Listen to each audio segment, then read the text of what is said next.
Hello, എല്ലാവർക്കും പുതിയ വീഡിയോയിലേക്ക് സ്വാഗതം. ഞങ്ങളിപ്പോൾ മേഘാലയയുടെ തലസ്ഥാനമായ ഷില്ലോങ്ങിൽ എത്തിയിരിക്കുകയാണ്. ഏകദേശം നമ്മുടെ ഊട്ടിയിലെ കാലാവസ്ഥയാണ് ഇവിടെ ഇപ്പോൾ ഉള്ളത്. ഹോട്ടലിൽ ചെക്ക് ഇൻ ചെയ്ത ശേഷം പുറത്തിറങ്ങിയപ്പോഴേക്കും സന്ധ്യ കഴിഞ്ഞിരുന്നു. കുറച്ച് കടകളിലൊക്കെ കയറി പർച്ചേസാണ് ഞങ്ങളുടെ ലക്ഷ്യം.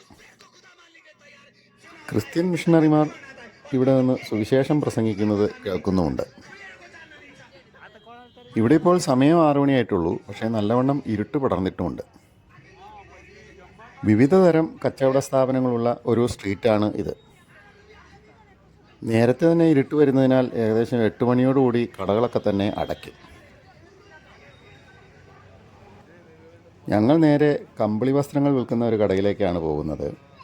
അത്യാവശ്യം തണുപ്പുണ്ടായിരുന്നതിനാൽ കമ്പിളി വസ്ത്രങ്ങൾ വാങ്ങണമെന്നായിരുന്നു ആഗ്രഹം. വിലയിൽ ഇവിടെ കുറവൊന്നുമില്ലെങ്കിലും വെറൈറ്റി സാധനങ്ങൾ കിട്ടുന്നുണ്ട് ഇവിടെ. കുറച്ച് സെറ്ററുകളും ഷാളുമൊക്കെ വാങ്ങിയപ്പോൾ തന്നെ കടകളെല്ലാം അടയ്ക്കാൻ തുടങ്ങിയിരുന്നു.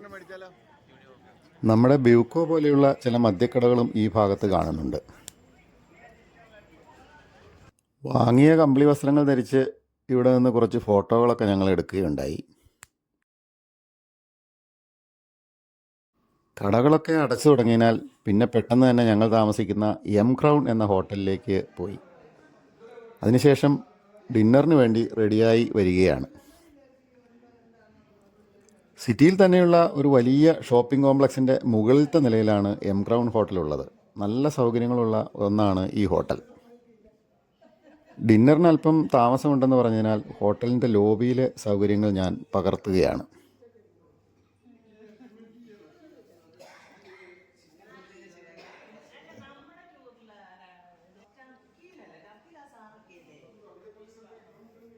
ലോബിയിൽ വിവിധതരം ലൈറ്റുകളും കൗതുക വസ്തുക്കളും മറ്റും പ്രദർശിപ്പിച്ചിട്ടുണ്ട്.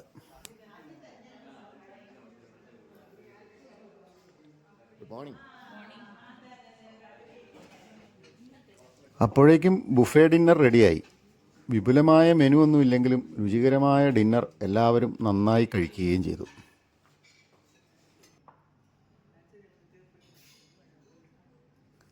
ക്ഷീണമുണ്ടായിരുന്നതിനാൽ നന്നായി ഉറങ്ങുകയും ചെയ്തു.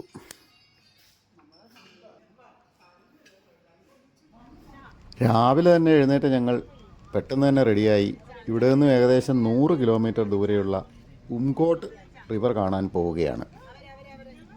പോകുന്ന വഴിയിലെല്ലാം നാഷണൽ ഹൈവേയുടെ പണികൾ നടക്കുന്നതിനാൽ യാത്ര അല്പം ദുഷ്കരമായിരുന്നു. എന്നാലും റോഡിന് ഇരുവശവും മനോഹരമായ കാഴ്ചകളാണ് ഉണ്ടായിരുന്നത്.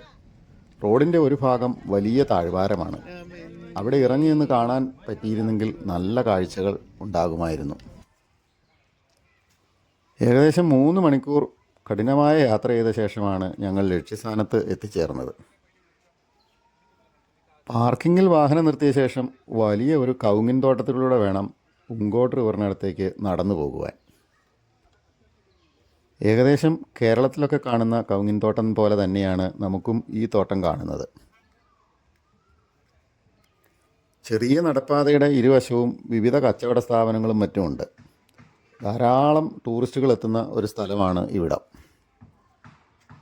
ടൂറിസ്റ്റുകളെ ഉദ്ദേശിച്ചുള്ള ഭക്ഷണപാനീയങ്ങൾ, ജ്യൂസുകൾ, ഇളനീര്, സ്നാക്സ് തുടങ്ങിയവയും കൗതുക വസ്തുക്കളുമൊക്കെയാണ് ഇവിടെ കച്ചവടത്തിനായിട്ട് നിരത്തി വച്ചിട്ടുള്ളത്. സ്ത്രീകളാണ് കൂടുതലും കച്ചവട സ്ഥാപനങ്ങളിൽ ഉള്ളത്. യാത്രക്കാരെ അവരുടെ സ്ഥാപനത്തിലേക്ക് ക്ഷണിക്കുന്നുമുണ്ട്.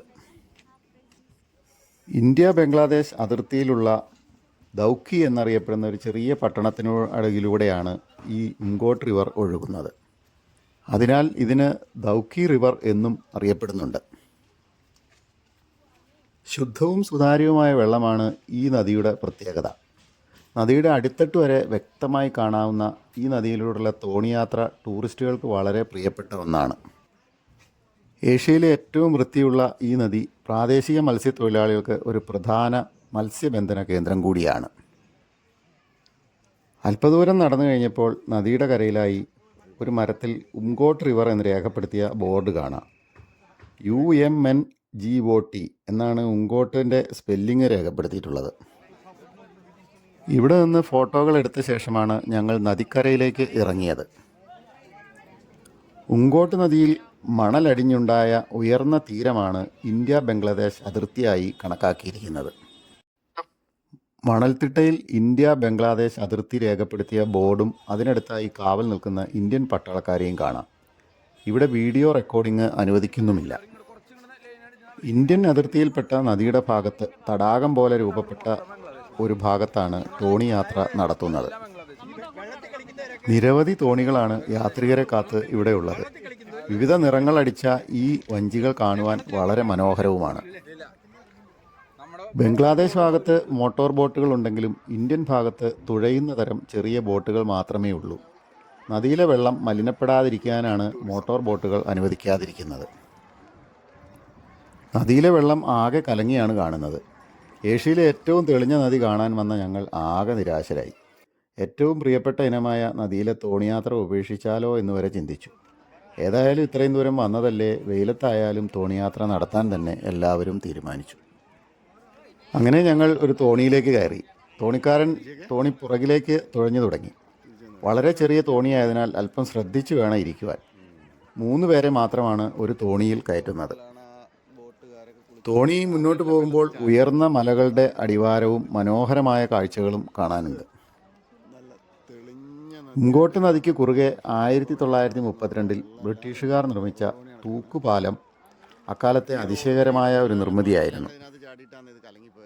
കാലപ്പഴക്കം മൂലം ബലക്ഷയം സംഭവിച്ചതിനാൽ ഇപ്പോൾ ഒരു സമയത്ത് ഒരു വാഹനം മാത്രമാണ് ഇതിലൂടെ കടത്തിവിടുന്നുള്ളൂ.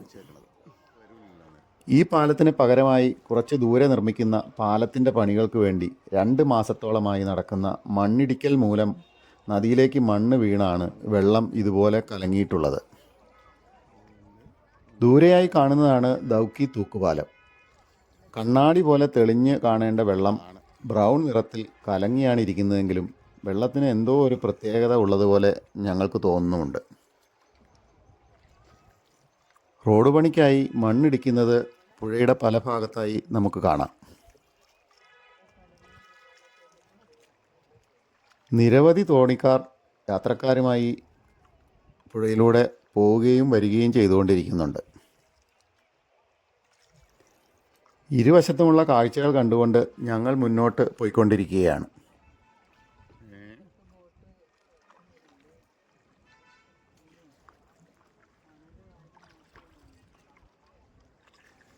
തോണിക്കാരൻ ഉത്സാഹപൂർവ്വം തുഴയുകയാണ്. അയാളുടെ പേര് ജംസൽ എന്നാണ് പറഞ്ഞത്. മറ്റു തോണിക്കാർ കുശലം പറഞ്ഞ് കടന്നു പോകുന്നുമുണ്ട്. നദിക്കരയിലുള്ള പാറകൾ മടക്കുകൾ പോലെയാണ് കാണപ്പെടുന്നത്.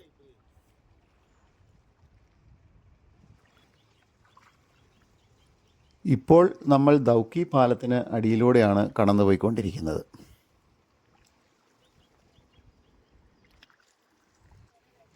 നദിയിലേക്ക് തള്ളി നിൽക്കുന്ന പാറയടുക്കുകൾ അല്പം ഭീതി ഉണ്ടാക്കുന്നവയാണ്. വളരെ പെട്ടെന്ന് തന്നെ ഇടിഞ്ഞു വീഴുവാൻ സാധ്യതയുള്ള പാറകളാണ് ഇത്തരം പാറകൾ. അല്പം ഭീതിയോടെയാണെങ്കിലും ഞങ്ങൾ മുന്നോട്ട് തന്നെ പോവുകയാണ്. തോണിക്കാരൻ ഒരു സംശയവും കൂടാതെ തുഴഞ്ഞുകൊണ്ടേയിരിക്കുന്നു.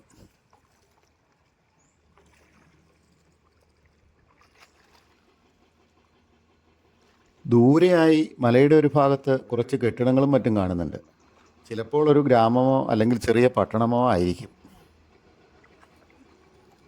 ഇവിടെ വിപുലമായിട്ട് മണ്ണ് പുഴയിലേക്ക് ഇടിച്ചിടുന്നത് കാണാം.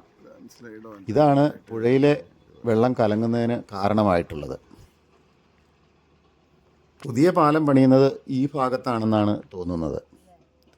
പുതിയ സൗകര്യങ്ങൾക്കായി ഓരോന്ന് ചെയ്യുമ്പോൾ പ്രകൃതിയുടെ നിർമ്മലതയ്ക്ക് കോട്ടം വരുന്നതിന് ഒരു മകുട ഉദാഹരണമാണ് ഇവിടുത്തെ ഇപ്പോൾ നടക്കുന്ന നിർമ്മിതികൾ.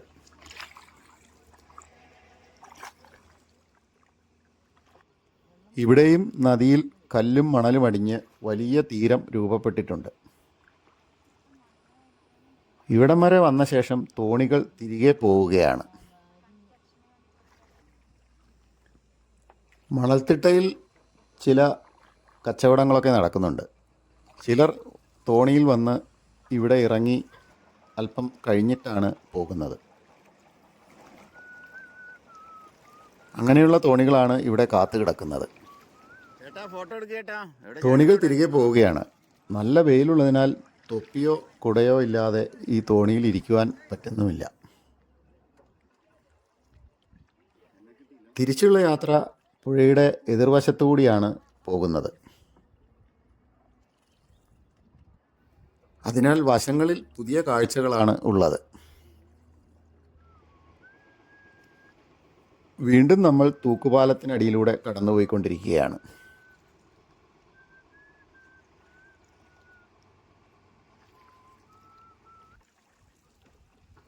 ഏഷ്യയിലെ ഏറ്റവും തെളിഞ്ഞ പുഴ കാണാൻ വന്ന ഞങ്ങൾ കലങ്ങിയ പുഴയും കണ്ട് തിരികെ പോവുകയാണ്.